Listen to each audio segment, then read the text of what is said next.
TV조선 취재 기자들이 전하는 뉴스의 중심 보도본부 한라인, 저는 신효섭입니다. 어제 북한의 장거리 탄도미사일 발사 도발이 실패로 끝난 뒤 파장이 계속되고 있습니다.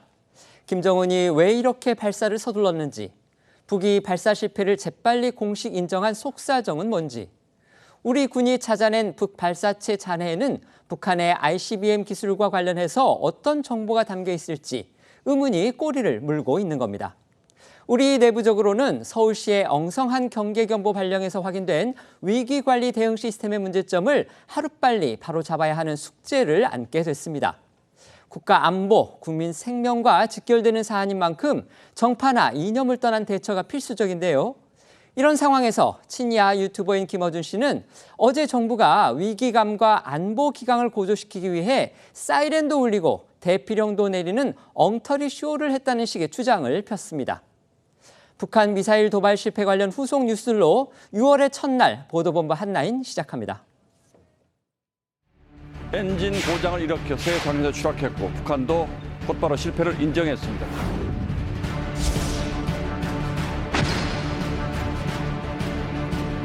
자신만만하게 그 성공을 예언했는데 이거 무력에 서두르다가 아마 그 불호령이 떨어지지 않겠어요? 김정은으로서는 얼마나 창피합니까 지금?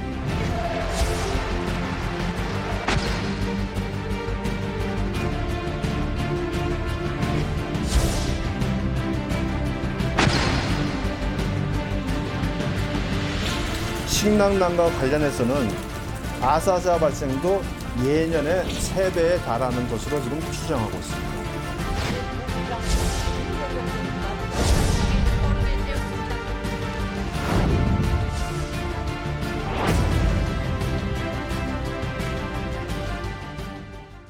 김정은 북한 국무위원장의 동생인 김여정 노동당 부부장이 군사 정찰 위성을 명목으로 한 장거리 탄도미사일 발사 실패 하루 만에 담화를 냈습니다. 네, 이 북한의 대남 대미 사업을 총괄하고 있는 김여정 부부장은 조선중앙통신을 통해서 그 누구도 위성 발사에 대한 우리의 주권적 권리를 부정할 수 없다는 제목으로 담화를 냈습니다. 김 부부장은 북한의 군사 정찰 위성이 머지않아서 우주 궤도에 정확히 진입해 이 임무 수행에 착수할 거라고 강조하면서요, 미사일 2차 발사 의지를 재차 밝혔습니다. 그러면서 자신들의 위성 발사가 규탄받아야 한다면 미국 등 이미 수천 개 위성을 쏘아올린 나라들이 모두 규탄을 받아야 한다고 주장하면서 이 미국이 자신들의 군사 정찰 위성 발사를 걸고 드는 건 적반하장격 어불성설이라고 비난했습니다. 김 부부장의 이번 담화는 국제사회가 유엔 결의 위반이라고 규탄하고 있는 이 장거리 탄도미사일 발사를 위성 발사로 포장하면서 이 정당성을 주장하려는 의도로 풀이가 되고 있는데요. 다만 김 부부장은 자위권을 내세우면서도 이 발사 실패를 직접 언급하지는 않았습니다. 김여정이 이처럼 이제 재발사 의지를 시사한 만큼 북한이 당초 발사를 예고했던 시기, 그러니까 이달 11일 전에 2차 발사가 이루어지지 않겠느냐, 이런 관측도 나오고 있습니다. 네, 맞습니다. 앞서 북한은 어제 발사 실패 원인과 관련해서요, 1단 추진체 분리 이후 2단 엔진 분리 과정에서 문제가 있었다고 공개를 했었는데요. 북한의 주장대로라면 이 같은 오류를 바로잡아서 조만간 추가 발사에 나설 수 있을 거라는 분석입니다.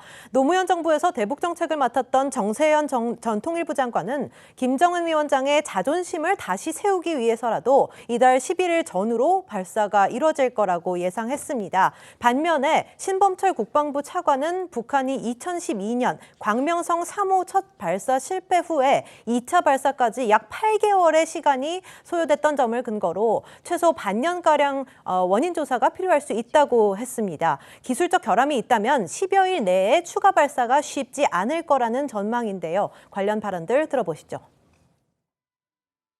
실패를 북한이 잘 인정하지 않는데 이것을 실패를 인정했다는 것과 조속한 시기에 다시 발사하겠다는 말이 나오는 것은 그만큼 이 사건이 파장이 커지지 않기를 희망하는 거 아닐까 싶고요. 기술적 결함이 아니기 때문에 곧 발사한다 하는 가정은 제가 동의하기는 어려울 것 같습니다. 그러면 지금 김정은이 지금 오늘 아침에 보니까 어저께 국정원에서 뭐 145kg라고 그러는데 예. 체중이 예. 아마 좀 불호력이 나서 좀 나중에 났을 거예요. 그러니 밑에 있는 그 실무자들로서는 예. 그 담당 이병철부터 시작해서 그 과학자들 아마 지금 초죽음이 됐을 거고 자존심을 그 살리기 위해서 최대한 노력을 할 겁니다. 그렇게 되면은 뭐 6월 11일 조금 지나서라도 예. 할 것 같고. 안 그러면 불호령 큰일 난다. 그럼 뭐 그렇군요. 몇 사람 그야말로 아우지 당망으로 간다고 봐야지. 북한이 11년 만에 위성 발사를 명목으로 한 장거리 미사일 도발에 실패한 그런 상황인데요. 그런데요, 이 두 번의 실패 사례가 또 닮은 꼴이다 이런 얘기들이 나오고 있어요. 맞습니다. 우선 11년 전이죠. 지난 2012년 북한이 광명성 3호 위성을 탑재한 장거리 로켓 은하 3호를 발사했다가 실패했을 당시에 김일성 주석의 100회 생일을 앞둔 시기였죠. 이때 막 정권을 잡은 김정은 위원장이 내부 결속을 위한 군사적 성과에 급급해서 발사를 좀 서둘렀다 이런 지적들이 있었습니다. 그런데 이번에도 김 위원장이 조급하게 발사를 감행한 것이 실패한 원인이 됐다는 분석이 나오고 있는데 어제 국정원은 국회 정보위 회의에서 북한이 우리의 누리호 발사 성공에 자극을 받아서 통상 20일 정도 소요되는 준비 과정을 단축하면서 조급하게 발사를 감행했다고 전했고요. 이 과정에서 무리하게 경로를 변경하다가 기술적 문제가 발생한 것으로 또 보고했습니다. 관련해서 정보위 여당 간사인 국민의힘 유상범 의원의 얘기도 들어보시죠. 이번 발사는 서쪽으로 치우친 경로를 설정하면서 동쪽으로 무리한 경로 변경을 하다가 기술적인 문제가 발생할 가능성이 있다 이렇게 분석을 했고요. 국정원에서는 김정은 위원장이 현재에서 참관한 것으로 추정을 하고 있습니다. 북한이 발사 2시간 30여 분 만에 실패 사실과 원인을 신속하고 상세히 공개한 것은 위성 발사 과정을 투명하게 보여줌으로써 발사 행위의 정당성을 부각하려는 의도로 보고 있습니다. 북한의 정찰 위성 발사 명목에 이 미사일 발사 실패, 정치 외교적으로는 이제 국제적 망신이다 이렇게 볼 수밖에 없는데요. 그런데요, 경제적으로도 대가가 엄청났다는 분석이 또 나오고 있습니다.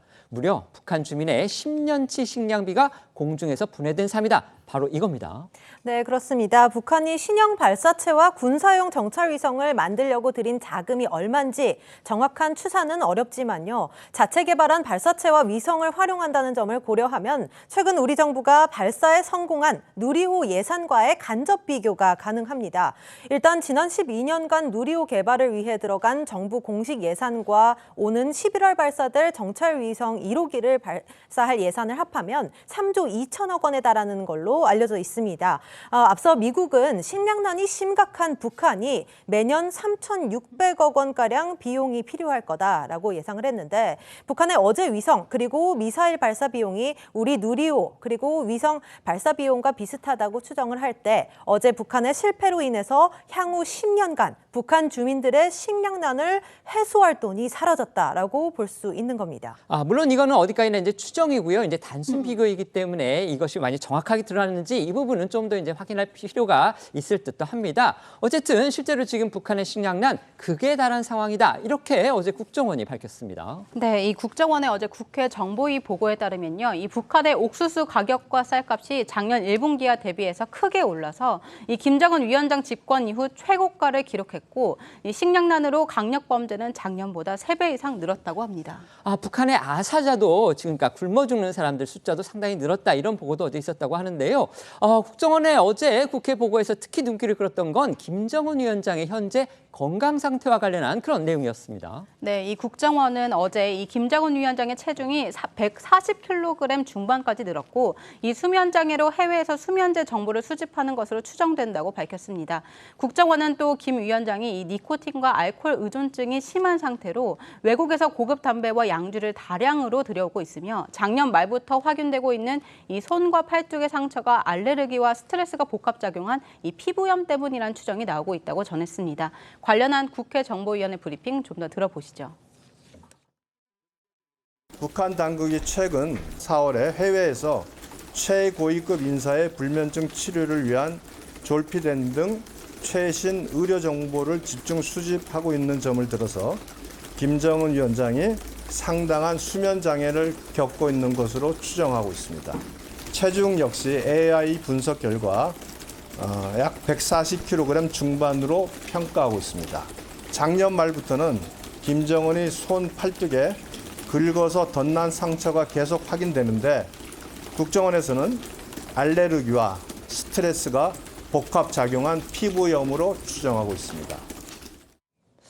어제 저희 뉴스9에서요, 이제 이전의 김정은의 상태, 그다음에 지금의 김정은의 상태를 비교한 그런 화면을 보니까 정말 얼굴이 많이 부어 있는 상태고요. 그다음에 이 뱃살이 굉장히 늘어난 그런 상태를 보였습니다. 결국 이제 지금 김정은의 국무위원장의 상태가 정상은 아니다, 이런 이제 추측들이 많은데 어제 국정원이 또 그런 비슷한 내용들을 국회 정보위에 보고를 했습니다. 이거 어떻게 들으셨습니까? 지금까지 김정은 국무위원장의 그 체중을 보면 대략 한 110kg에서 140kg 정도를 왔다 갔다 하니까 지금 140kg 중반대다 이렇게 얘기를 하면 아마 김정은 국무위원장이 가장 많이 살이 찐 이런 상태죠.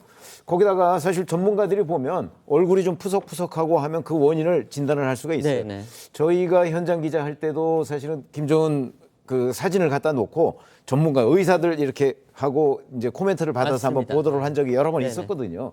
그러면 이제 그게 대략 맞아요. 근데 요즘에 이제 그러면 술과 담배 의존증이 심해서 불면 상태가 계속되는 것인지 하는 것들은 이제 그 전문가들 견해에 따르면 지금 그 상황이 왔다고 지금 보고 있는 거잖아요. 그러면 그 원인도 뭐 스트레스 등 여러 가지가 있겠죠. 그런 점에서 본다면 그렇다고 해서 뭐 위험하다고 얘기할 정도는 아닐 겁니다. 과거에도 보면 그 북한 최고 지도자 주변에 또 굉장한 의사들이 있거든요. 네. 그래서 건강 관리를 하는 편인데 최근에 저런 것들이 겉으로 표신하는 걸 보면 그런 조언들을 잘 안 듣는 것 아닌가. 왜냐하면 아버지인 김정일 위원장 같은 경우는 그런 조언을 듣고 운동도 좀 하고 그랬거든요. 네. 근데 김정은 위원장은 좀 다른 것으로 보입니다. 더군다나 젊잖아요, 지금. 네. 아직 40도 안 상대적으로요. 됐는데, 40도 네. 안 됐는데 네. 저 정도면 좀 위험한 수준이 아닌가 싶습니다. 네네. 북한 미사일 발사 실패와 관련한 얘기 좀 더 해보겠습니다. 북한의 어제 동향 가운데서 주목됐던 건요, 바로 신속하게 발사 실패를 대회에 발표했다는 겁니다. 여기에 대해서 이 실패한 발사 장면까지 공개를 했는데 이 같은 이례적인 행보에 과연 어떤 배경이 있는 건지 궁금증이 커지고 있습니다. 네, 북한은 오늘 조선중앙통신을 통해서 어제 평안북도 철산구 동창리 발사장에서 우주발사체 천리마 1형이 발사되는 모습을 공개했습니다. 저 사진인데요. 저 사진을 보시면 발사체 상단부가 몸체보다 직경이 두꺼운 이 뭉툭한 모습이어서 탄도부가 몸체보다 얇은 북한 기존 미사일들과는 좀 차이가 있다, 이런 지적들이 나오고 있습니다. 탄도가 아닌 위성이 탑재됐기 때문이라는 분석인데 북한이 어제 이례적으로 신속하게 발사 실패를 시인한 데 이어서 오늘은 발사 사진까지 공개를 한 건 이번 발사체가 대륙간 탄도미사일, 그러니까 ICBM과는 무기 체제가 아니라는 점을 좀 주장하기 위한 것 아니겠느냐, 이런 분석도 나오고 있습니다. 하지만 북한 주민들이 보는 내부용 매체인 이 노동신문과 조선중앙TV에는 정찰 위성 관련 내용은 또 보도되지 않았는데요. 사진을 공개한 조선중앙통신은 북한 주민들은 접근하지 못하고 북한이 대외용으로 활용하는 매체로 알려져 있습니다. 그러니까 대외적으로 이 위성 발사용이다, 이거 무기 발사 아니다, 이런 거 이제 강조하는 그런 모양새로 보이는데, 하지만요, 어제 우리 군이 찾아낸 그 발사체의 잔해에서는요, 석연치 않은 흔적들이 발견되고 있다고 합니다. 군사용 목적이 분명해 보인다, 바로 이겁니다. 네, 이 조선일보 보도인데요. 이 군이 어제 서해상에서 인양한 북한 발사체의 원통형 물체가 ICBM, 그러니까 이 대륙간 탄도미사일 부품과 동일하다는 분석이 나왔다고 합니다. 이 합참이 인양한 물체는 직경 3m 원통형으로 이 표면에 빨간색으로 점검문 13이라고 글자가 적힌 것이 특징이었습니다. 이 조선일보는 분석 결과 점검문이 적힌 원통형 부품이 이 북한이 과거 열병식 등에서 공개한 화성 17형 등 ICBM에서도 식별됐었다고 보도했습니다. 이 사실상 기존 ICBM의 이 기술과 부품을 그대로 가져다 쓰거나 약간의 변형을 거쳐서 이 제작했을 거란 관측이 나오고 있습니다. 어제 국회 정보위에서도 같은 취지의 국정원 보고가 있었던 것으로 전해지고 있는데 이 관련 발언들 들어보시죠. 이번에 사용된 발사체는 천리마 1형이라고 하고 있고 ICBM 엔진 기반의 신형 발사체로 평가를 하고 있습니다. ICBM 부품들이 조합되어서 만들어진 우주 발사체니까 이건 ICBM과 다를 바 없어요. 우주 발사체 개발에 정당성을 부여하기 위한 의도가 크다고 보여집니다. 오늘도 군 당국이 북한 발사체 잔해물들을 더 찾아내기 위해서요, 이 서해 깊은 바다를 대상으로 해서 탐색 작업을 벌이고 있다고 합니다. 네, 맞습니다. 북한 발사체가 떨어진 인근 해역에 또 다른 발사체 잔해가 있을 수 있기 때문에 우리 군이 수색 작전을 확대하고 있습니다. 특히 어제 공개된 잔해 사진은 상단의 일부분이고 물 밑에 잠겨 있는 부분이 더 있어서 여전히 인양을 하는 중이라고 군은 밝혔는데요. 이 발사체 일부는 길이 15m에 직경 2-3m 정도 되는 걸로 추정이 되고 수심 75m 지점에 수평으로 누워진 상태고 북한이 발사한 첫 군사 정찰 위성 만리경 1호가 탑재돼 있을 가능성도 있는 걸로 전해졌습니다. 네, 이번에 낙한 북한 발사체는 1단 분리 후 2단부터 엔진 고장으로 추락을 했고 인양된 잔해가 온전한 상태인 것으로 밀어볼 때 2단 추진체와 위성을 탑재한 이 3단이 통째로 바닷속에 가라앉았을 가능성이 앞서 제기된 바 있었습니다. 만약 발사체 엔진이나 위성을 수거하는 데 성공할 경우 북한 미사일 체계와 위성 수준을 실물로 또 확인할 수 있고 기술력은 어느 정도 수준인지 등을 각종 사항 등을 파악할 수 있을 것으로 보입니다. 이런 가운데서요, 그제입니다. 우리 군은요, 한국형 사드로 불리는 장거리 지대공 유도무기 LSM으로 이 초음속 탄도미사일을 요격하는 시험에 성공했다고 합니다. 시험 발사 현장 최초로 언론에 또 공개가 됐습니다. 네, 이 북한의 위성 발사는 실패로 끝났지만 우리의 요격 시험은 성공이었습니다. 영상을 보시면 이 북한 탄도미사일에 모사한 표적탄을 탐지 추적하고 이 목표 고도에서 실제 요격하는 실전 방식으로 진행이 됐고요. 목표로 설정된 고도에서 표적탄의 추진 기관을 정확히 요격해 격파하는 모습을 확인할 수 있습니다. 이 LSM은 군이 운용 중인 이 천궁2보다 더 높은 고도에서 적의 탄도미사일을 요격할 수 있어서 한국형 미사일 방어체계의 핵심 무기체제로 꼽힙니다. 앞서 진행된 3차례 요격 시험에도 한 번을 제외하고는 이 2번 표적탄을 직격하는 데 성공했습니다. 국방부는 시험 평가를 거쳐서 내년에 개발 완료를 한 후에 2025년 양산에 착수하고 2020년대 후반경 군에 배치될 예정이라고 설명했습니다. 어제 북한 발사체로 인해서 이 새벽부터 경계 경보가 울리면서 혼란이 빚어졌다는 소식 어제 저희도 전해드렸는데 이 서울시의 대응을 두고서 지금 계속해서 파장이 이어지고 있습니다. 네, 그렇습니다. 일단 오세훈 서울시장은 시민 혼란에 대해 사과를 하면서도 오발령은 아니라고 해명을 한 상태인데요. 북한의 추가 도발에 대비해서 경계경보 발령 시스템을 전면 재정비해야 한다는 지적이 나오면서 정부는 개선책을 논의에 나설 계획인 걸로 전해졌습니다. 네. 이 서울시의 경계경보 이 관련과 관련해서는 지금 야당에서도 계속 공격을 하고 있는 그런 상황입니다. 어쨌든 지금 북한이 이례적으로 이번 그 미사일 도발 그 실패와 관련해서는 이례적인 행동들을 많이 보이고 있습니다. 아까 저희도 말씀드렸듯이 이 미사일 발사가 실패라는 것을 이례적으로 신속하게 공개를 했고요. 오늘은 또 그 발사 장면까지 지금 공개를 했습니다. 이런 북한의 이례적인 행동들의 배경 뭐라고 생각하십니까? 일단 아무래도 그 내부 결속령으로 그 위성 발사라고 하는 그 미사일 발사를 조금 서두른 것이 아닌가라는 전문가들의 분석이 많은 것 같습니다. 그렇기 때문에 너무 서둘러서 준비가 덜 된 상태로 했기 때문에 실패의 원인이 있다라는 부분들도 많이 지적되는 부분이고요. 그렇다면 김정은 위원장 입장에서는 내부 결속이나 여러 가지 목표를 가지고 이제 감행했던 발사가 실패로 돌아갔다는 건 참 국제적으로도 망신일 수밖에 없는 상황입니다. 그럼 지금 내부적으로도 많은 분란들이 있을 것으로 보이는데요. 그럼에도 실패 장면들을 공개하는 것 자체는 이것은 이제 군사 체계나 어떤 미사일 발사가 아니라 뭐 어떤 위성 발사체였다라는 부분들을 국제사회에 좀 더 이야기를 해서 본인들의 앞으로 계속해서 이 부분 위성을 발사할 이 부분이 계획이 있다라는 부분을 좀 정당화하려는 계획이 있다라는 부분을 잘 봐야겠습니다. 그럼 당연히 우리 정부 당국으로서는 앞으로 또 북한이 조만간 수일 내에 또 위성 발사를 할 가능성이 있다라는 부분을 염두에 두고 이 부분에 대한 대처 방법들을 내놔야 될 것 같습니다. 네. 최 의원님께는 이 부분 한번 여쭤보겠습니다. 지금 이제 장 변호사께서 말씀을 하셨지만 북한이 지금 계속 이렇게 신속하게 또 뭔가 공식적인 이런 이례적인 태도를 보이는 게 결국 이거는 ICBM 발사 아니다. 결국 위성 순수하게 발사하기 위한 거다. 이렇게 지금 주장을 하고 있습니다. 그렇죠. 하지만 국제사회는 이건 어디까지나 유엔 결의 위반이라는 거고 우리 정부도 강하게 이제 규탄을 했잖아요. 이 양쪽의 궤리 이건 어떻게 봐야 됩니까? 사실 지금 오늘 김여정 담화에서도 나왔듯이 다른 나라도 군사 위성 다 발사하고 있습니다. 그렇죠? 그런데 다른 나라와 북한의 발사가 다른 점 그건 유엔에서 결의로서 제재하느냐 안 하느냐 이게 다른 거죠. 그건 북한이 그동안에 핵 개발 등 뭐 여러 가지의 이유로 해서 유엔 제재를 받고 있고 각국의 경제적 제재를 받고 있단 말이죠. 그러니까 북한은 하지 말아야 할 선이 있는 거예요. 그러나 똑같은 행동을 하더라도 다른 나라들은 똑같은 일을 평화적으로 이용하면 핵도 평화적으로 이용하면은 아무 문제가 되는 거 아니지 않습니까? 네. 그런 점에서 지금 북한이 쏘는 군사위성이라고 하는 것들은 군사적으로 바로 전용될 수 있는 위험성 이런 것들을 국제사회가 주시하고 있는 거기 때문에 지금 뭐 다른 나라는 이런데 왜 우리는 이러냐 하면 그동안 북한이 자기들이 했던 행동에 대해서 뒤돌아보면 아 우리가 왜 유엔 제재를 받고 있구나 하는 걸 아마 실감하게 될 것이고 바로 그 문제 때문에 지금 이런 문제에 관해서 비판과 규탄을 받고 있는 것이다 이렇게 말씀을 드립니다. 네.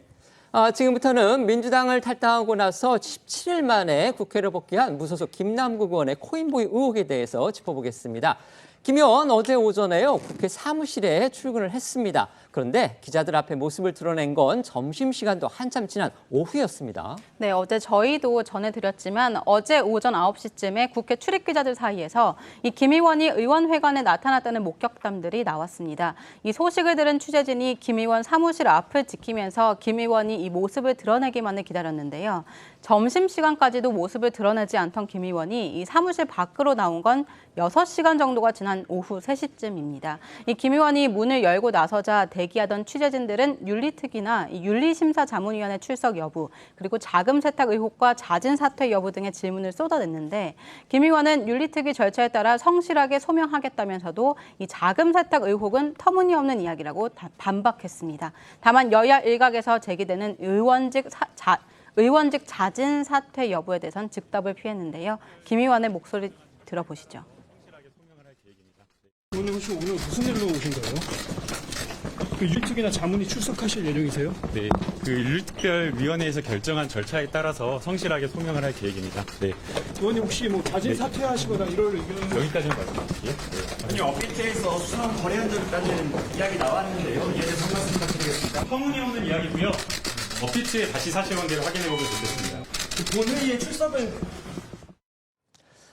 김 의원 들으신 대로 이제 국회 윤리특위에는 출석하겠다면서도요. 이 여당이 제기하고 있는 자금 세탁 의혹과 관련해서는 터무니없는 이야기다 이렇게 반박을 했습니다. 결국 이제 불법, 탈법은 없었다는 기존의 주장을 고수한 걸로 그렇게 보이는데요. 결국 아직까지 의원직을 자진해서 내놓을 뜻은 없다 이런 의지로 봐야 되겠죠. 네, 김 의원은 그동안 이 가상화폐 거래소 등에서 좀 자신의 거래 내역을 받아서 국회 윤리특위 심사와 검찰 수사에 대비한 것으로 알려졌고요. 어제는 자신의 SNS를 통해 이 자금 세탁 의혹을 제기하고 있는 여당을 겨냥해서 민형사상 법적 책임을 언급하기도 했습니다. 먼저 어제 오전 가상화폐 거래소 업비트를 조사한 여당 진상조사단의 이야기도 들어보시죠. 업비트 측에서는 김남국 의원이 클레이 수합을 통한 거래의 일반적인 시각 또 전문가적인 그런 입장에서 봤을 때 자금 세탁이 매우 의심된다는 그런 비정상적인 거래라고 그렇게 보인다라는 이런 답변을 좀 했습니다. 어제 저희도 전해드렸던 내용이었죠. 김 의원이 그러니까 업비트 측의 입장은 달랐다면서 김 의원 자신은 여당 발표의 이 내용에 대해서 아주 강하게 반박을 하고 나섰습니다. 네, 어제 오후 김 의원은 자신의 SNS에 국민의힘의 자금 세탁 주장은 명백한 허위 사실이고 이에 대한 업비트의 공식 입장을 전달해드린다는 글을 올렸습니다. 김 의원이 전달한 업비트 측의 입장은 어제 국민의힘 진상조사단 회의에 출석해서 조사단의 질의에 성실히 답변했지만 특정인에 대해서 명시적으로 언급한 사실이 없고 일반적인 사례에 대해서 설명을 했다는 내용입니다. 이어 김 의원은 자신이 민주당을 탈당한 이후에 성찰과 자숙의 시간을 보냈고 그래서 언론 대응을 자제해왔다면서 그러나 이번 사안처럼 정말 이 터무니없는 주장에 대해서는 민형사 책임을 비롯해서 좀 법적인 조치를 취할 예정이라고 덧붙였습니다. 관련해서 잠행 전에 김 의원의 목소리 다시 한번 들어보시죠. 당 보호막 없이 적극적으로 싸우겠다 그런 의미 아닙니까? 네, 지금까지는 자제해왔지만 터무니없는 허위사실 이런 부분에 대해서는 강력하게 싸울 생각입니다. 이게 당 차원의 진상조사로부터 도망가는 거 아니냐 이런 지적도 있는데. 그렇지는 않고요. 처음에 당 진상조사를 요청한 게 바로 저였습니다. 피하기 위한 것은 절대 아니라고 말씀드리고 싶습니다. 네, 이렇게 김 의원은 자신에 대한 국회 윤리특위의 징계 절차가 본격화한 지 하루 만에 국회에 복귀를 했고 내일부터 시작되는 6월 국회에서는 상임위인 법사위에도 출석할 걸로 보이는데요. 어제 한 라디오를 통해 지난주 김 의원이 상임위 출석 여부를 물어왔다고 전한 박지원 전 국정원장은 오늘도 최근 김 의원과의 전화통화 내용을 전하면서 자신이 김 의원에게 떳떳하게 남자답게 하라고 조언했고 김 의원이 그렇게 하겠다라고 답했다고 말했습니다. 박 전 원장의 이야기 들어보겠습니다. 국회 나온다고. 아, 그래서 어제 나온 겁니까? 네, 그랬어요. 나와서 떳떳하게 국회의원답게 의정활동을 하면서 윤리위원회 제소당했잖아요. 거기에 성실하게 협력해라. 그리고 검찰 조사도 지금 현재 진행 중에 있기 때문에 성실하게 해명을 해라. 검찰에서 판단할 거고 윤리위원회에서 판단할 일을 꼭꼭 숨어라? 김남국? 그건 아니다. 근데 떳떳하게 남자답게 국회의원답게 해라. 그렇게 한다고 그러더라고. 그러니까 윤리특위든 검찰 수사든 이제 떳떳하게 임하겠다 이건데요. 하지만 일각에서는요, 이 진솔한 해명 그리고 진심 어린 사과가 먼저다 이런 지적도 나옵니다. 자금 세탁 의혹만 해도요, 김 의원이 가상화폐를 거래한 거래소의 신고, 또 이를 받은 금융정보분석원의 검찰 이관이 모두 불법 자금 또는 자금 세탁을 의심해서 이루어진 것으로 그렇게 알려져 있습니다. 그런데도 김 의원 이에 대해서 변변한 설명 자료 하나 내놓지 않고서 무작정 부인하고 있고 특히 이제 법적 대응까지 위협을 하고 있는데 이게 능사는 아니다. 바로 이런 얘기입니다. 네, 앞서 김 의원은 상임위 회의 도중에 이 코인 거래 사실을 인정하고 사과를 하긴 했지만 이 거래 금액이 몇천 원 정도라 기억이 안 난다는 해명을 덧붙이면서 여야 모두에서 질타를 받은 바 있죠. 그런데 어제 탈당 이후에 17일 동안이나 세비를 받아가며 잠행을 했으면서도 이 사과 없이 복귀를 하면서 일각에서 쓴소리가 나오고 있습니다. 친명계로 분류되는 민주당 양이원영 의원은 김 의원의 상임위 중에서 이 코인 거래를 다시 지적하면서 이 국민들에게 진심 어린 사과를 할 필요가 있다고 말을 했습니다. 자신은 김 의원이 사과를 했다고 생각했지만 주변 분들은 김 의원이 제대로 사과를 안 했다고 본다면서 이 새벽부터 밤 늦게까지 자신의 전 재산을 코인에 투자한 점에 대해 이 정중하고 진심 어린 사과가 필요하다는 건데요. 양이원영 의원의 목소리 직접 들어보시죠. 근데 의정 활동을 하다 보면 다른 걸 신경 쓸 틈이 없어요. 근데 아침 새벽부터 밤늦게까지 그런 상황에서 자기 전 재산을 그것도 뭐 1, 2천만 원도 아니고 그런 태도로 보였다는 거에 대해서는 좀 정중하고 진심 어린 사과를 먼저 하는 게 맞다. 그리고 자료를 제대로 정보를 제공하지 않는다는 의심을 계속 받고 있잖아요. 예. 그것에 대해 적극적으로 하겠다. 그리고 하고 있다. 왜 못했으면 왜 못했다. 그 얘기도 좀 속 시원하게 했으면 좋겠어요.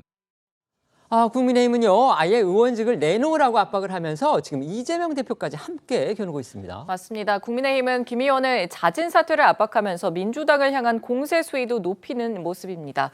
오늘 오전 김기현 대표는 지난 2주간 민주당이 후쿠시마와 관련해서 당 차원에서 메시지를 낸 게 무려 35번에 이르지만 자당 출신인 코인 타짜 김남국 의원에 대해서 언급한 건 불과 2회라고 지적하면서 민주당이 후쿠시마 괴담 선동에 혈안인 이유가 당대표 부정부패 의혹, 또 돈봉투 전당대회에서 드러난 이 총체적 당의 부패, 김남국의 빈곤 코스프레에서 들통난 심각한 도덕상실증 같은 이 3대 리스크로 인해서 졸림마저 위태로운 자당의 심각한 위기를 모면하고자 하는 얄팍한 정치적 좀 술수다, 이런 좀 강한 주장을 했습니다. 송원석 원내 수석 부대표는 김 의원의 코인 사태가 조국 사태보다도 훨씬 심각한 상태라면서 김 의원의 자진 사퇴를 압박했는데요. 송 부대표의 목소리 들어보겠습니다. 김남국 의원의 코인 사태 같은 경우에는 조국 사태보다도 훨씬 심각한 사태이고 국민들을 굉장히 분노케 하는 것입니다. 그럼 그 의원직 사퇴라고 하는 것이 반드시 법적인 문제가 확인이 되었기 때문에 또는 검찰이나 경찰의 수사 결과가 나왔기 때문에 하는 건 아니거든요. 그런 도의적 정치적인 책임을 지고도 얼마든지 할 수 있는 부분이고 또 해야만 되는 것이 정치인의 도리라고 보거든요. 그런 점에서 김남국 의원은 이번에 좀 잘못된 길을 가고 있다라고 보는 겁니다. 김 의원의 자진 의원직 사퇴를 요구하는 목소리 민주당 안에서도 잇따르고 있죠. 네, 그렇습니다. 김 의원의 복귀로 민주당에서는 김 의원의 추후 행보에 여러 의견이 나오는 상황이고요. 비명계를 중심으로는 말씀하신 것처럼 김 의원이 자진 사퇴를 해야 한다는 목소리들도 이어지고 있습니다. 김 의원이 스스로 의원직을 사퇴하는 게 본인을 위해서도 또 당을 위해서도 옳은 선택이라는 건데 어제 한 라디오에 출연한 박용진 의원은 김 의원 본인이 자진 사퇴에 대해 책임 있게 판단해야 한다면서 김 의원의 자진 사퇴가 민주당과 본인 또 더 나아가서는 한국 정치의 발전을 위해 더 도움이 될 수 있다고 말했습니다. 또 조응천 의원은 김 의원이 스스로 사퇴하는 게 맞지만 지금의 태도로 봐서는 그러지 않을 거라고 예측을 했는데요. 조 의원의 이야기 또 이어서 김 의원의 자진 사퇴에 반대 목소리를 낸 강훈식 의원의 이야기와 함께 이어서 들어보겠습니다. 국민의 대표자로서 세비를 받고 자기의 모든 걸 바쳐가지고 국가 이익을 우선해서 전념을 해야 될 의무가 있는데 거기에는 반한 거 아니냐. 그렇다면은 저는 먼저 스스로 사퇴하는 게 자진 사퇴가 맞겠다. 예, 맞겠다. 선택할 것 같습니까? 안 할 것 같습니까? 안 할 것 같습니까? 지금 태도로 봐선. 김남국 의원 본인도 윤리위원회에 가서 철저하게 소명하고 밝힐 건 밝히겠다고 했으니까 국회의원들이 거기에서 판단하는 것이 맞지 아직 범죄 혐의라든지 이런 것들이 명확하지 않은 상황에서 자진 사퇴나 이런 것들을 먼저 전제하는 것들은 옳지 않다라고 저는 생각합니다. 김남국 의원이 자맹을 끝내고서 이제 국회에 복귀했습니다. 기자들과 만나서 국회 윤리특위에 출석하겠다 이런 뜻 밝혔고요. 그다음에 여당의 자금 세탁 의혹 제기에 대해서는 법적 조치까지 언급을 했습니다. 하지만 의원직 자진 사퇴 질문에 대해서는 아예 답을 피했습니다. 어떻게 보셨습니까? 사실 자금 세탁 문제는 지금 뭐 검찰이 수사 중이니까 누가 뭐라고 단정할 수는 없죠. 그러나 분명한 거는 여야에서 정치적 공방을 벌이는 거 그걸 다 제외하더라도 전문가들도 자금 세탁 얘기를 하고 있거든요. 그러면 지금 김남국이 혼자만 아니라고 얘기하고 있는 거잖아요. 그렇기 때문에 객관적으로 보면 자금 세탁 의혹이 있는 건 사실인 걸로 보입니다. 그러니까 저 부분에 관해서 본인이 뭐 자금 세탁이 아니다라고 얘기를 하려면 사실 그 문제의 핵심은 돈의 출처거든요. 그런데 작년 2월에 업비트에서 그 36억 부분에 관해서 소명 요구했을 때도 10억밖에 소명을 못했잖아요. 그럼 26억 부분에 대해서 지금이라도 소명을 내놓고 그게 일반 국민들이 납득할 수준이라면 아마 자금 세탁 얘기는 더 이상 할 수가 없을 거예요. 근데 그 부분을 해명을 안 한 상태에서 자 자금 세탁 의혹을 제기하면 법적 조치를 하겠다 이렇게 했는데 법적 조치 하든 안 하든 이미 그 문제에 관해서는 검찰이 수사를 벌이고 있기 때문에 무의미한 공방을 줄이기 위해서라도 본인이 자, 이 작년 2월에 못했던 26억 원의 출처 그 부분을 밝혀야 한다 이렇게 말씀을 드립니다. 네, 말씀해 주시죠. 사실 김남국 의원이 결국에는 법적 책임이 있는지 없는지의 여부는 이제 수사기관의 수사와 또 만약에 기소가 된다면 재판까지 거쳐야지 알 수 있는 것일 텐데요. 그것을 떠나서 일단 김남국 의원은 현직 국회의원 신분입니다. 그러면 정치적 책임은 분명히 있는 것이고 그렇기 때문에 그동안의 잠행이 좀 부적절했다라는 비판을 많이 받습니다. 지금이라도 늦었지만 국회의 모습을 드러내고 앞으로 윤리특위에 나와서 소명을 하겠다라고 밝힌 것은 그래도 국민들 정치적인 도리를 다하는 방향이기 때문에 그래도 다행이라고 생각합니다. 하지만 아직은 부족합니다. 국민들 보시기에 과연 진정 어린 사과와 그리고 국민 눈높이에 맞는 해명이 있었는지 이 부분은 아직도 의문이 들기 때문인데요. 이 부분에 대해서 김남국 의원이 법적 절차에 대한 대비도 열심히 하겠지만 정치적으로 국민들께 책임을 지는 방향에서 국민들께 설명하고 해명하는 부분 이 부분에 대한 또 어떤 그 대응책이라든지 이런 부분을 내놔야 할 것 같습니다. 물론 자금 세탁 의혹과 관련해서 강력하게 법적 조치를 하겠다 이 얘기를 하고 있는데 저는 이제 김남국 의원이 이 부분에 대해서 좀 예민하게 어떻게 보면 예민하게 반응하고 있는 것이 그 자금 세탁 의혹이 단순히 자금을 세탁했다에서 끝나는 게 아니라 지난 대선 과정에서 이재명 대표의 대선 자금과 연결된 거 아니냐라는 의혹이 제기됐기 때문인 것 같습니다. 김남국 의원으로서는 그런 의혹 제기는 본인 개인에 대한 것이 아니라 민주당 전체에 대한 또 의혹이 될 수 있기 때문에 그 부분을 좀 참기 어려워하는 것 같은데요. 최 의원이 말씀처럼 그 부분이 정말 아니다라고 한다면 국민들이 아실 수 있는 그런 근거나 해명 자료들을 하루속히 말씀해 주시길 바라겠습니다. 이런 가운데 오늘 오전 한국게임학회와 참여연대 등 6개 학술 시민단체는 위메이드에 대한 당국의 엄정한 수사와 처벌을 촉구하는 성명서를 발표했습니다.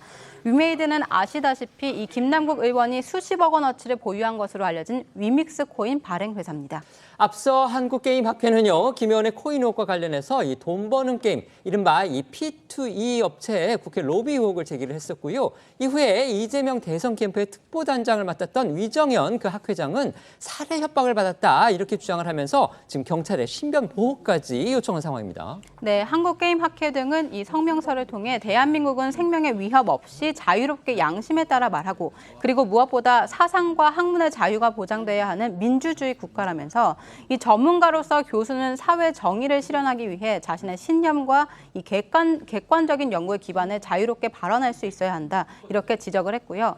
문제 제기 이후에 위메이드사가 이 위 학회장과 게임 학회를 허위 사실 유포에 의한 명예훼손 혐의로 제기한 형사 고소는 이 귀를 의심케 할 만한 행태라면서 1980년대 군사 독재 정권 시절에도 보지 못했던 충격적인 사태라고 비판했습니다. 또 이들 단체는 위메이드의 형사 고소를 계기로 학회와 학회장에 대한 공격은 폭발적으로 증가를 했다면서 소위 여의도 정치권에서 사용하는 이 좌표 찍기라는 수법을 위메이드가 그대로 악용한 셈이라고 강조했습니다. 이어 무차별적인 인신공격은 마침내 학회장과 가족을 살해하겠다는 익명의 협박 메일들이 오는 좀 참담한 사태로 이어지고 있다면서 이번 살해 위협은 2008년 국회와 함께 바다 이야기 도박장을 조사하고 규제를 규정하였을 당시와 좀 동일한 사건이고 우리 학회는 10여 년이 지난 지금 위메이드와 같은 이 P2E 업체를 비판하면서 다시 한번 경험하고 있다고 언급을 했습니다. 민주당 내용은요, 지금 날이 갈수록 격화하고 있는 그런 상황입니다. 어제는 민주당 청년당원들이 앞서 당 쇄신을 촉구했던 양소영 대학생위원장의 사퇴를 요구하고 나섰는데요. 기성 정치인들의 갈등이 청년 당원들로까지 번지는 그런 양상입니다. 네, 양소영 민주당 대학생위원장은 지난 10일 기자회견을 열고 김남국 의원의 코인 논란과 돈봉투 논란 등을 거론하면서 당 쇄신을 촉구하는 기자회견을 열었었습니다. 이후 당내 이재명 대표 강성 지지자들이 이 양 위원장을 단톡방에 강제로 초대해서 비난하는 등 양 위원장을 향한 공격을 이어갔는데요. 또 이 대표 비서실 측이 양 위원장을 불러서 면담한 사실이 알려지면서 일각에서는 당이 나서서 양 위원장을 압박하는 거 아니냐 이런 지적도 나왔습니다. 관련해 민주당은 위로 차원의 개인적인 만남이었다 이렇게 해명을 했지만 논란은 쉽게 가라앉지 않았습니다. 양 위원장은 앞서 한 라디오 인터뷰에서 강성 지지층의 공격을 받고 있는 데 대해 이 심경을 털어놓기도 했는데요. 앞서 나온 양소영 이 위원장의 기자회견 그리고 라디오 인터뷰 이어서 들어보겠습니다. 전당대회 돈봉투 의혹과 김남국 의원 가상화폐 투자 논란은 더불어민주당의 무너진 도덕성을 상징하는 사건입니다. 어떤 특정 정치적 계보의 사주를 받고 저희가 기자회견을 했다는 이런 황당한 이야기들이 되게 많더라고요. 그 방에 초대를 해서 저희한테 뭔가 욕설 또는 뭐 해명을 요구하는 왜 이런 걸 했냐 그리고 강하게 이렇게 뭔가 압박하는 메시지를 이제 하고 있고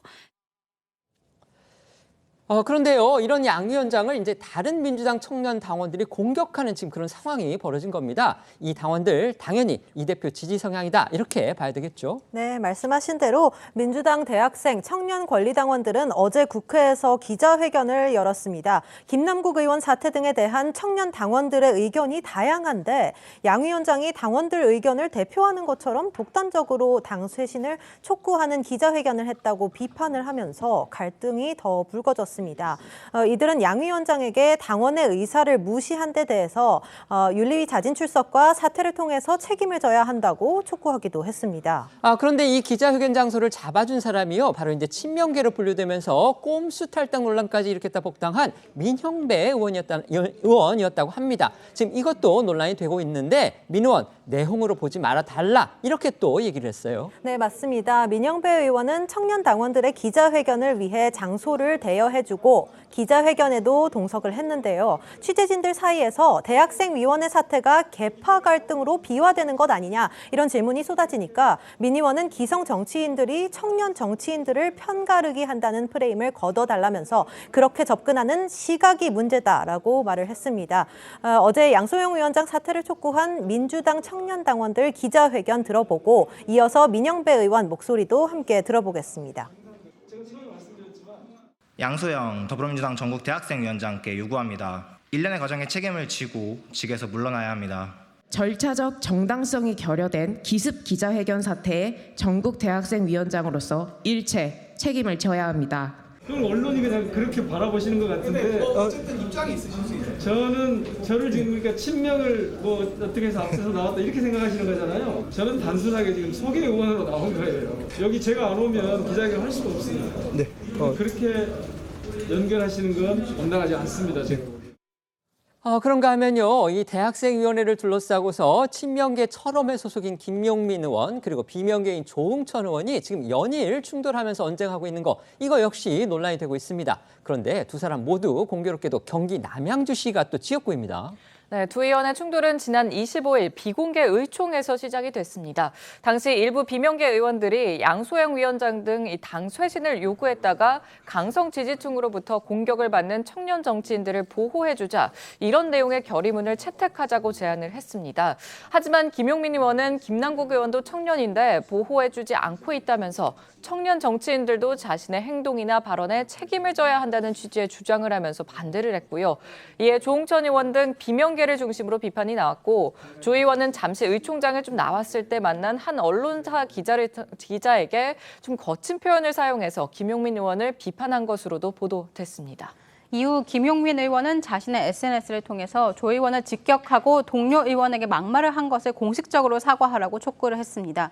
조 의원은 직접 만난 자리에서도 사과를 요구했지만 조 의원은 도리어 화를 내면서 한 라디오 인터뷰에서 사과했으니 찾아 들어보라고 했다고 꼬집기도 했습니다. 관련해 조응천 의원은 지난달 30일 한 라디오 인터뷰에서 이 김용민 의원에게 적절하지 않은 말을 사용한 것은 사과한다면서도 김용민 의원 때문에 결의문이 채택되지 않았던 점을 강조했습니다. 김용민 의원은 어제 한 라디오 인터뷰에서 청년이니까 책임지지 않아도 된다는 접근법이 이 잘못됐다는 취지에서 결의문을 반대한 것이라고 재차 주장했습니다. 두 사람 목소리 이어 들어보겠습니다. 김용민 의원이 나와가지고 발언한 거 그것 때문에 그때 네네. 다들 좀 반발하고 좀 큰 소리가 좀 나왔습니다. 예. 좀 화장실 가는 길에 그냥 이제 한 사람이 따라 붙었는데요. 그냥 편하게 좀 그렇게 얘기를 해버렸죠. 그 기자한테 예. 사과를 원하신다니까 어쨌든 뭐 적절하지 않은 그런 방송에 쓸 수 없는 말로 기소화된 점에 대해서는 그건 뭐 사과를 합니다. 예. 저와 그 양소영 대학생 위원장이 싸움을 하는 것 같은 모양새를 만드시는 건 절대 저는 반대하고 다만 그렇게 자율적인 발언을 하는 것들에 대해서도 거기에 대한 정치적인 책임은 져야죠. 청년 정치인이니까 발언에 다 책임이 없다라는 방식의 접근은 전 잘못됐다고 보고 그래서 그런 의미에서 그때 우리가 뭐 결의문 내자고 한 것도 반대를 했습니다. 네. 결의문을 이처럼 민주당이 이제 각종 사법 리스크의 내용까지 겹치면서 그야말로 전례 없는 위기 상황에 놓여 있다 이런 시각들이 많은데요. 이를 타개하기 위해서 이제 얼마 전 의원총회에서 거래한 것이 있죠. 바로 혁신위 구성입니다. 그런데 이것조차 지금 가닥을 잡지 못한 채 지지부진한 그런 상태입니다. 이를 놓고서는요, 이 민주당의 두 축인 이재명 대표하고 혁신위 안을 밀어붙였던 비명계 박광원 원내대표 간의 이상기류, 이걸 점치는 분석까지 나오고 있습니다. 네, 그렇습니다. 민주당이 앞서 박 원내대표가 주도해서 추진한 쇄신 의총에서 혁신위 구성을 결의를 했지만 이후 2주가 넘도록 별다른 진척을 보이지 못하고 있고요. 특히 혁신위의 권한과 방향을 두고 당내에서는 의견이 분분합니다. 비명계에서는요, 윤건영 의원 등을 중심으로 혁신위 권한 강화를 위해 지도부가 전권을 위임해야 한다는 주장이 나왔는데요. 윤 의원은 어제 한 라디오 인터뷰에서 혁신의 시간은 민주당을 기다려주지 않는다면서 지도부가 질질 끌고 있다는 생각이 든다고 주장을 했습니다. 반면에 친명계 양이원영 의원은 앞서 한 라디오 인터뷰에서 혁신위의 전권을 위임하라는 주장을 이해하기 어렵다라고 반박을 했고 이어서 자신의 SNS를 통해서 혁신위는 임명, 당 지도부는 선출이라며 임명 권력이 선출 권력을 대신할 수 없다고 했습니다. 두 사람 목소리 이어서 들어보겠습니다. 당의 지도부는 지도부의 역할이 있는 거고 혁신위는 혁신의 역할이 있는 거죠. 위임하긴다는 건 좀 무리다라고. 정권 위임이 어떤 의미인지는 잘 이해를 못하겠네요. 제가 보기에. 여의도가 아닌 국민의 시각으로 혁신을 준비할 수 있도록 하고 그 혁신의 범위를 규정하지 않는 정권을 위임한 그런 혁신기구를 만들자라고 했고요. 그렇게 이야기한 지 한 2주가 지났는데도 제대로 이제 진척되는 게 안 보이니까 혁신의 시간은 민주당을 기다려주지 않거든요. 근데 너무 좀 질질 끌고 있는 것 아닌가라는 생각입니다. 민주당이 곳곳에서 이제 파열음을 내고 있는 그런 상황인데요. 어제 민주당의 대표적인 청년 정치인 중에 한 사람이죠. 바로 박지현 전 비대위원장이 이 당내의 성차별 발언을 또 공개를 해서 민주당에 짐을 하나 더 얹어줬습니다. 네, 이 박지현 전 위원장은 어제 자신의 SNS를 통해서 이 지난 6일 지방선거 당시의 일화를 공개했습니다. 이 박 전 위원장은 지난 지방선거를 앞두고 선거대책위원회를 꾸릴 때 이 저를 제외한 모든 주요 직책에 남성 후보군이 올라온 것을 보면서 문제를 제기했었는데 그러자 한 남성 의원이 여성들은 이런 힘든 거 싫어해요라고 답했다면서 당시를 회상했습니다. 이런 말을 어떤 거리낌도 없이 하는 것을 보면 여성에 대한 편견이 정당 내부에 강하게 존재하고 있고 이에 기반한 부당하고 차별적인 대우가 너무나 자연스럽게 이뤄지고 있다는 문제의식을 공유하기도 했다. 이렇게 덧붙였습니다. 아까 저희가 말씀을 드렸듯이요. 지금 민주당의 지금 핵심 현안 중에 하나는요. 바로 이제 당 혁신위원회를 구성하는 문제입니다. 그런데 이 혁신이라는 게 이른바 이제 쇄신의총에서 의결이 됐는데 그 쇄신의총 그리고 혁신위 구성 이 모두가 지금 비명계 출신인 박광원 원내대표가 당의 혁신 방안으로 주도를 한 겁니다. 그런데요. 이게 공교롭게도 지금 라디오에 나와서 여러 민주당 의원들이 의견을 밝히고 있는데 여기에 대해서 부정적인 의견을 밝힌 의원들은 대부분이 친명계 의원들이고요. 또 거기에 대해서 아주 긍정적이고 압박을 가하는 의원들은 또 이른바 비명계 또는 친문계 의원들입니다. 그렇다면 이걸 두고서 결국 이 민주당 이재명 대표가 박광원 원내대표를 뭔가 견제하는 그런 것이 밑바닥에 깔려 있는 거 아니냐. 그래서 두 사람 사이에 이상기류가 있는 거 아니냐. 지금 이런 해석이 나오고 있는 겁니다. 어떻게 평가하십니까? 그러니까 민주당의 투톱이라고 하는 대표와 원내대표 간의 그 당 운영 방향을 둘러싸고 굉장한 내홍이 있다. 의견 차이가 있다. 이렇게 분명히 지금 증거로 나타나고 있는 거죠. 저런 것들은 사실은 각 현안에 대해서 전부 다 의견이 다른 것처럼 보이지만 그 본질을 보면 친명이냐 아니냐 이게 본질입니다. 그러면 이제 이게 과연 이제 박광원 원내대표가 얘기하듯이 정말 혁신위로 연착륙할 것이냐 아니면 사실 혁신위로 가려다가 어떤 경착륙적인 사태가 발생할 것이냐 하는 거는 이제 조금 더 지켜봐야 되겠지만 아마 총선이 임박하면 임박할수록 이런 형태들이 조금 더 많이 드러날 가능성이 있죠. 그렇게 되면 이제 이게 악화되다 보면은 분당론까지 나올 수밖에 없는 상황이 될 것이다. 그러면 이제 그거를 이재명 대표가 그래도 원내대표와 또 대표는 그 위상에 좀 차이가 있잖아요.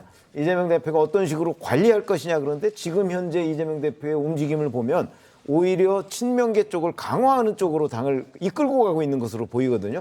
그거는 굉장히 아마 위험한 국면으로 가고 있는 중이다 이렇게 생각합니다. 동의하십니까?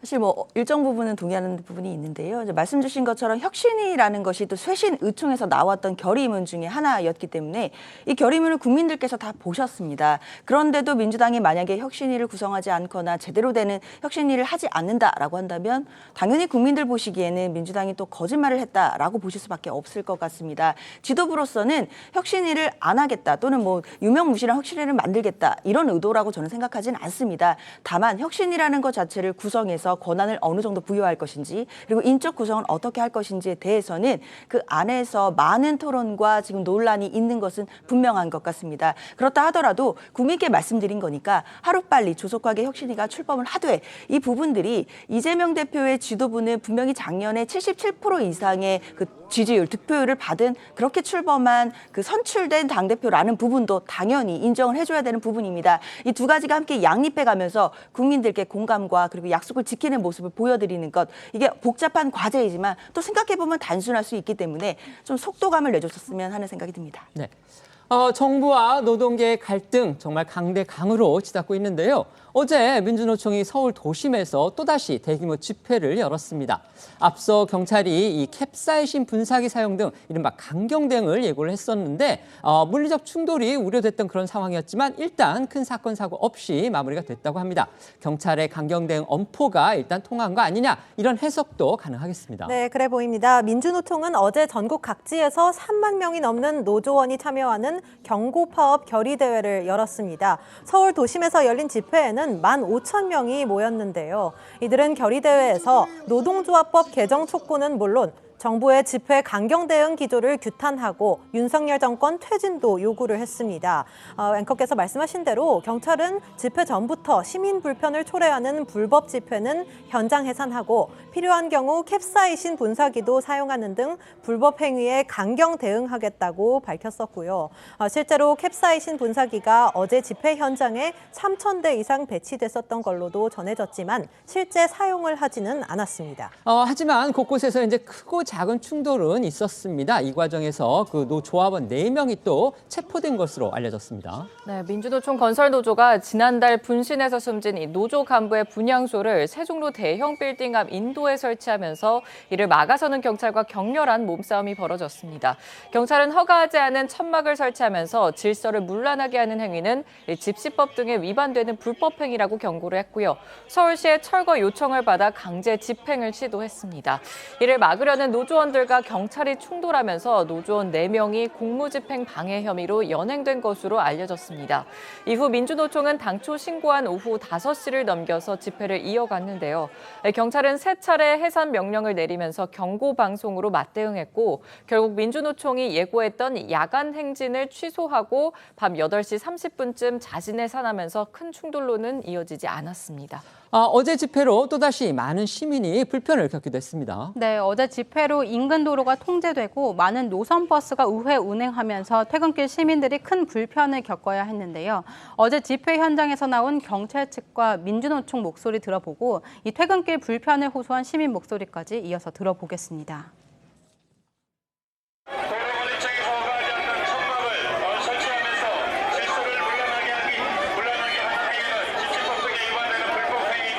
이제는 주장할 권리마저 빼앗겼다고 발악을 하고 있습니다. 더욱 거세게, 더욱 당당하게 주장합시다. 실이 일리 아니면 그렇게 가는 건데 시간이 안 주네요. 아까 얘기 시작하기 전에 그랑 똑같은 것 같아요, 지금. 네, 민주노총은 앞으로 매일 저녁 서울 도심에서 분신으로 사망한 노조 간부에 대한 추모 문화제를 열겠다고 예고해 불법 집회 강경 대응을 강조하는 경찰과 이에 반발하는 노동계의 대립은 계속될 것으로 보입니다. 민주노총은 오늘 성명을 내고 노조 탄압에만 열을 올리던 정권 스스로 이 불법의 끝판에 돌입했다면서 모든 노동자를 상대로 전쟁을 선포한 윤석열 정권에 맞서 광범위한 연대 전선을 구축하고 정권 퇴진 투쟁을 현실화할 것이라고 목소리를 높였습니다. 서울에서 경찰과 민노총이 맞붙었던 어제 전남 광양에서는요. 민노총과 함께 양대 노총의 하나죠. 한국노총이 경찰과 충돌하는 일이 있었습니다. 포스코 공장 앞 길에 세워놓은 7m 높이의 망루 위에서 이 시위를 벌이던 노조 간부가 경찰의 진압에 이 둔기를 휘두르면서 대항하다가 양쪽 모두 부상하는 그런 사고가 벌어진 겁니다. 네, 맞습니다. 어제 새벽 5시 반쯤에 전남 포스코 광양제철소 앞에 세워진 높이 7m가량의 철제 구조물 위에서 한국노총 금속노련 사무처장 A씨가 광양제철소 하청업체 탄압 중단을 요구하면서 고공 시위를 벌였는데요. 당시 영상을 보면 A씨는 둔기를 든 채 크레인으로 접근하는 경찰과 대치를 했고요. 흉기도 소지하고 있었던 걸로 알려졌습니다. 경찰은 추락 위험이 있고 주변 차량 흐름에 방해가 된다고 판단을 해서 결국 경찰봉을 사용해 강제 진압에 나섰다고 밝혔습니다. 이 과정에서 A씨는 경찰봉에 부상을 했고 경찰관 3명도 A씨가 휘두른 둔기 등에 맞아 어깨와 손 등을 다친 걸로 알려졌습니다.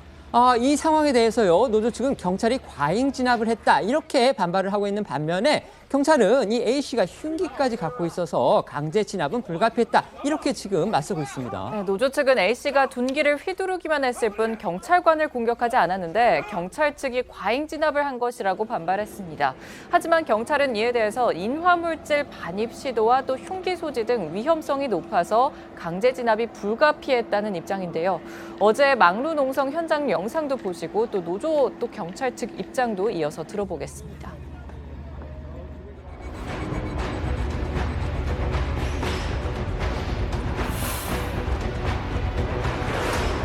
경찰을 직접 가격하려고 한 게 아니고 보시면 방패문에 이렇게 맞춰요. 다가오지 말라고 하면서 맨몸으로 또 막을 수 없는 것이고 그리고 지금 상황에서 그래서 저희들이 공을 들었던 것이고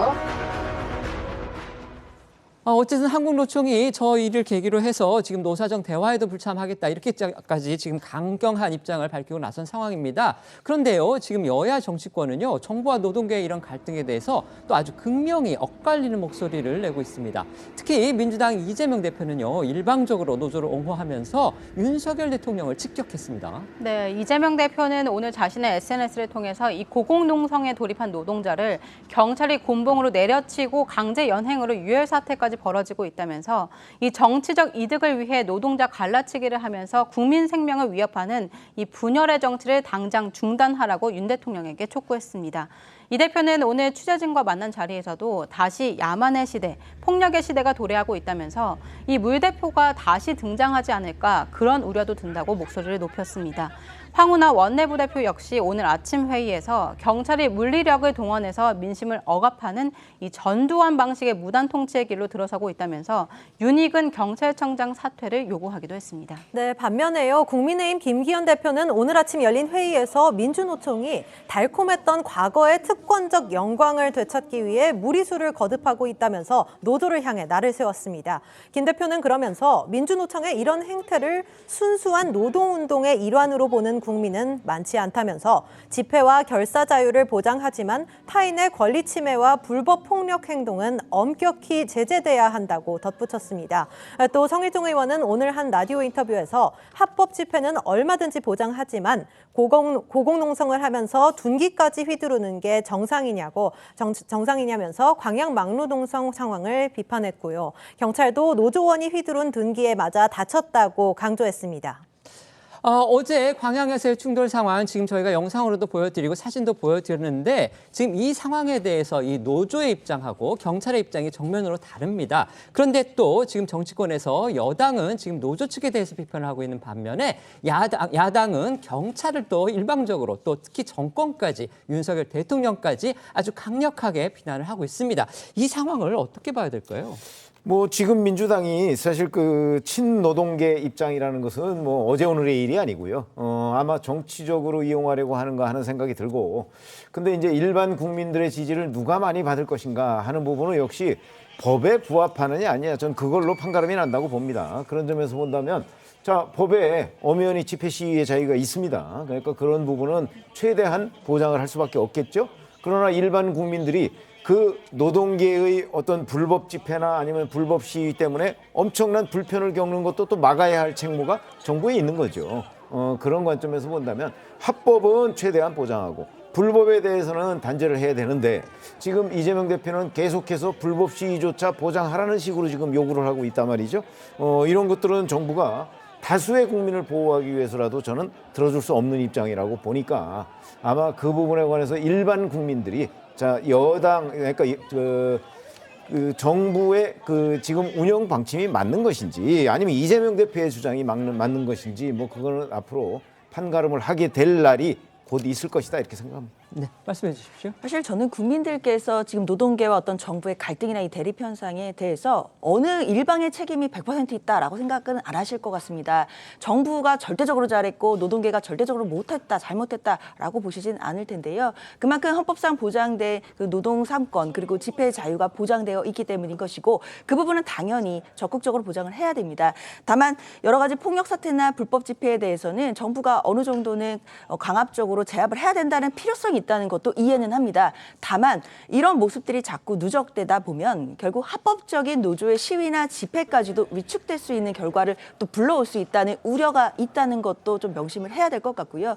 결국에는 국민들 보시기에 좀 균형감 있게, 그리고 이런 대립이나 갈등이 아니라 노조와의 어떤 대화나 타협을 해가는 모습도 같이 보여준다라고 한다면 국민들이 이 분야에 대해서 갈등을 해결하고자 하는 정부의 노력들을 인정해 주시지 않을까라는 생각이 듭니다. 네. 아까 최 의원님 말씀 중에서 이재명 대표가 이제 불법 시위도 보장해야 한다 이런 식으로 얘기를 하고 있다고 말씀하셨는데, 그러니까 이제 해석이고요. 이재명 대표가 그렇게 직설적으로 얘기를 한 거 아마 그거는 저희가 좀 확인을 해봐야 되지 않나 싶습니다.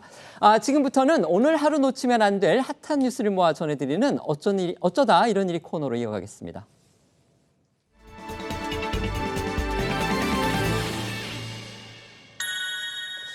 첫 번째 키워드는요, 살인해보고 싶었다. 참 무시무시한 말인데요.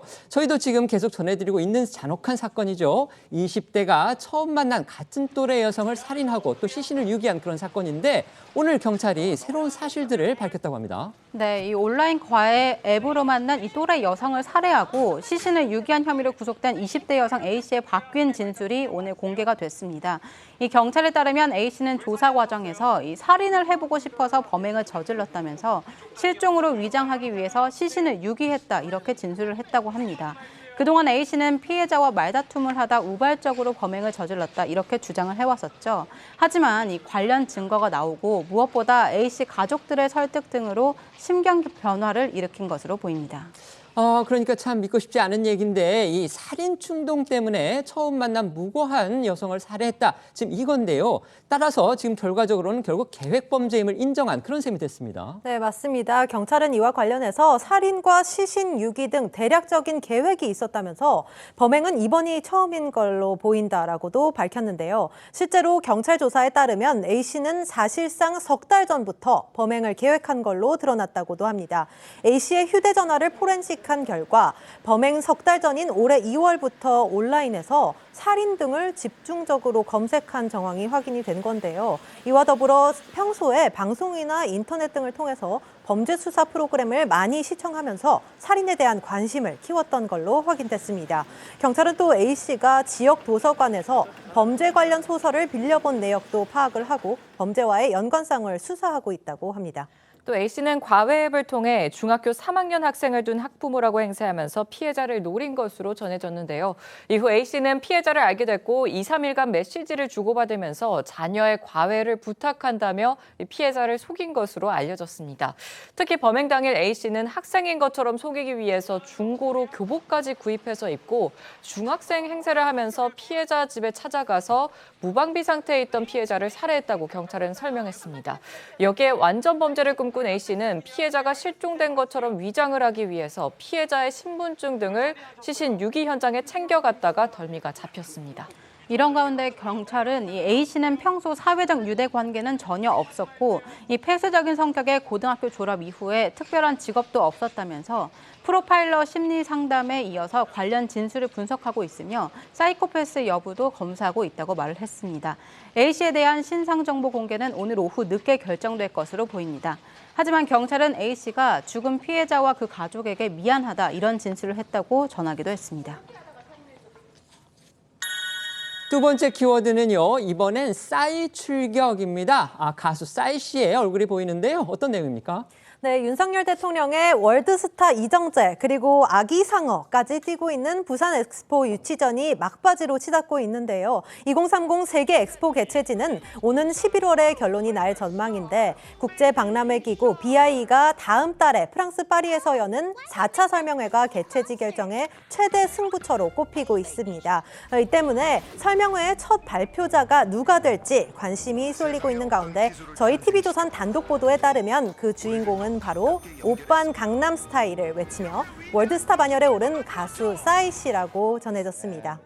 싸이 씨를 첫 발표자로 내세운 건 부산이 내세우는 역동적인 이미지에 세계적 유명세까지 갖춰서 투표인단의 이목을 집중시킬 수 있다는 판단인 것으로 보이는데요. 관련해서 싸이 씨의 과거 모습도 한번 보고 오시죠. With the Gangnam Style, I'm living in a dream and I'm living in a nightmare. So, which means make a speech at the Oxford Union. This is kind of dream. But nightmare means about the next one. I gotta beat Gangnam Style. I gotta beat 670 million views. I gotta beat horse riding dance. 네, 여권 관계자는 싸이 씨와 함께 기후변화 분야 전문가와 같은 연사들을 준비 중이라면서 10대 그룹 대표들도 총출동해서 현지 분위기를 더 띄울 것이라고 전했습니다. 그간 이재용 삼성전자 회장, 또 최태원 SK 회장 등 그룹 총수들도 엑스포 유치에 좀 발벗고 나서서 좀 월드스타 싸이와 더불어서 시너지 효과를 거둘 것을 기대하는 분위기입니다. 유치 전에는 말씀드린 대로 윤석열 대통령을 비롯한 이제 대통령실의 참모들, 그다음에 대한상공회의소, 부산시까지 나서서 지금 총력전을 펴고 있습니다. 네, 이 회원국 179개 중에서 이미 150여 개국 정상급들을 직접 만나서 부산 지지를 호소한 것으로 전해졌습니다. 특히 지난해 6월 엑스포 유치 2차 경쟁 발표에서 윤 대통령이 직접 영상 메시지를 통해서 2030 부산 세계 박람회는 미래의 세계를 즐기고 체험하는 세계 시민의 축제가 될 것이라며 부산 엑스포 유치를 호소하기도 했는데요.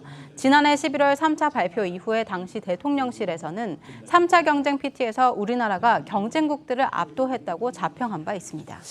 그만큼 이제 정부가 엑스포 유치에 총력을 기울이는 그런 모습인데 쌀씨가 발표자로 나선다고 하니까 이제 이전에 동계올림픽 유치전에서 활약했던 그 김연아 선수의 프리젠테이션 모습 이게 또 떠오릅니다. 네, 그렇습니다. 과거 피겨어 여왕 김연아 씨도 평창에 2018년 동계올림픽 유치를 위해 적극 나선 바 있었습니다. 당시 김연아 씨는 2018년 동계올림픽 개최지 결정 직전에 열린 PT에서 유창한 영어 실력을 뽐내 눈길을 끌기도 했는데요. 당시 모습도 잠시 함께 보고 오겠습니다. I've been training harder for today than for most of my competitions. I'm still a little bit nervous. You are making history today, and I get to be a small part of it. I'm an example of a living legacy of our government's efforts to improve the standard of Korean winter sport. And I know now, perhaps, more than I ever imagined, what our victory will mean. It will mean the possibility for success and achievement. 네, 이런 김연아 씨의 인상적인 프리젠테이션과 정부, 재계의 하나 된 노력 덕분에 2018년 평창 동계올림픽을 유치할 수 있었고 성공적인 개최로까지 이어졌는데요. 이번 2030 세계 엑스포도 많은 스타들과 재계 인사들이 적극 나서고 정부도 총력을 기울이는 만큼 좋은 결과 있을 것으로 기대합니다. 세 번째 키워드입니다. 6월엔 달라져요인데요. 오늘 6월의 첫날이죠. 근데 오늘부터 시작해서 지금 달라지는 것들이 또 몇 가지 있습니다. 네, 가장 먼저 오늘부터 코로나19 위기 경보 단계가 경계로 하향 조정되면서 코로나 발생 이후 3년 4개월 만에 사실상 일상으로 돌아가게 됐습니다. 이처럼 정부가 코로나 위기 경보 수준을 심각에서 경계로 내리면서 가장 크게 달라지는 건 확진자의 격리 의무 해제입니다. 확진자에 대한 7일 격리 의무가 오늘부터 5일 권고로 바뀐다고 하고요. 단 생활지원비와 유급휴가비 지원은 당분간 유지가 됩니다. 또 마스크를 써야 했던 의원과 약국에서의 또 착용 의무도 전면 권고로 바뀌게 됩니다. 하지만 이 역시 환자들이 밀집한 이 병원급 이상의 의료기관과 입소형 감염 취약시설에서는 당분간 마스크 착용 의무가 유지된다고 합니다. 입국자들에게 입국 3일차에 권고하는 유전자 증폭 검사도 종료가 됩니다. 또 PCR 검사를 위한 선별 진료소는 계속 운영되지만 임시 선별 검사소는 문을 닫았고요. 국민의 일상생활과 밀접한 방역 조치가 대부분 사라졌지만 백신 접종과 치료제, 입원 환자에 대한 치료비 지원은 유지된다고 합니다. 정부의 대응 방식도 달라져서 국무총리가 본부장인 중대본에서 보건복지부 중심의 중수본이 코로나 상황을 총괄하게 되는데요. 오전 9시 30분에 공개되던 코로나11 통계도 앞으로는 주 단위 통계로 전환될 예정입니다. 당장 오늘부터는 아니지만요. 이번 달에 바뀌는 게 하나 더 있는데 사실 일반 국민 입장에서 이거 상당한 관심사입니다. 네, 맞습니다. 바로 오는 6월 28일부터 법적, 사회적 나이를 만 나이로 통일하는 제도가 본격적으로 시행됩니다. 28일부터 만 나이 통일법이 시행되면 시민들은 최대 2살까지 어려지게 되는데요. 하지만 익숙했던 나이 계산법이 달라지면서 혼란을 겪는 시민들도 적잖이 있을 거라고 생각이 됩니다. 이 때문에 법제처는 어제 만 나이 통일법 시행 Q&A를 통해서 나이 계산법을 제시하기도 했는데요. 만 나이 계산은 생일에 따라 달라진다고 합니다. 먼저 올해 생일이 지났다고 한다면 현재 연도에서 태어난 연도를 빼면 됩니다. 만약 생일이 지나지 않았다라고 한다면 현재 연도에서 태어난 연도를 뺀 뒤에 추가로 한 살을 더 빼면 자신의 만 나이가 되는 건데요. 좀 더 쉽게 예를 들어보겠습니다. 6월을 기준으로 1991년 5월생은 2023년에서 1991년을 빼서 만 32살이 되고요. 1991년 9월생은 2023년에서 1991년을 뺀 뒤에 거기에서 추가로 한 살을 더 빼서 만 31살이 되는 겁니다. 그런데 만 나이 통일이 다가오자 고민이 생겼다는 분들도 있습니다. 만 나이로 통일되면 친구끼리도 나이가 달라져서 호칭을 어떻게 해야 될지 좀 혼란스럽다는 건데요.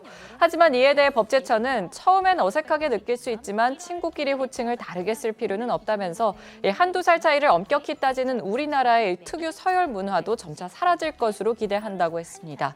또 초등학교 취학 의무 연령은 또 기존과 같이 만 6세가 된 날이 속하는 해에 이듬해 3월 1일에 입학을 하게 됩니다.